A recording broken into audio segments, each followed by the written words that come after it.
Débuté en 2016, les travaux de construction du stade olympique des Bimpé sont terminés.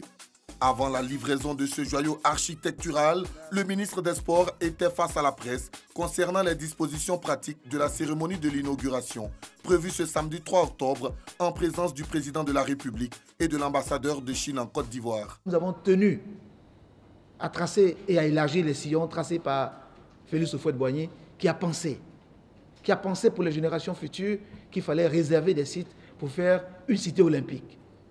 Et son fils, son digne héritier, le président Alassane Ouattara, l'a réalisé. Doté d'une capacité de 60 000 places, le complexe sportif aux normes internationales dispose de plusieurs commodités. Fruit de la coopération ivoiro-chinoise, le stade olympique des Bimpé, d'un coût global de 143 milliards de francs CFA, a été financé par l'État de Côte d'Ivoire et la Chine, respectivement à hauteur de 80 milliards et 63 milliards de francs CFA.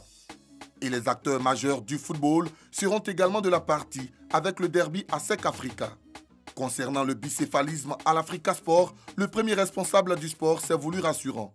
Nous ne voulons pas rentrer dans les détails de la gestion de chaque club, mais je peux vous donner l'assurance que quand on a besoin des clubs, ils viennent toujours de manière unitaire et participent à l'animation sportive. Donc je voulais vous rassurer là-dessus. Outre le derby ASEC Africa, une course de relais et des prestations d'artistes sont au menu de cet événement qui se veut un moment festif avec 50 000 personnes attendues sur 60 000 en raison de la crise sanitaire. En dehors du stade, une cité olympique devrait être aménagée.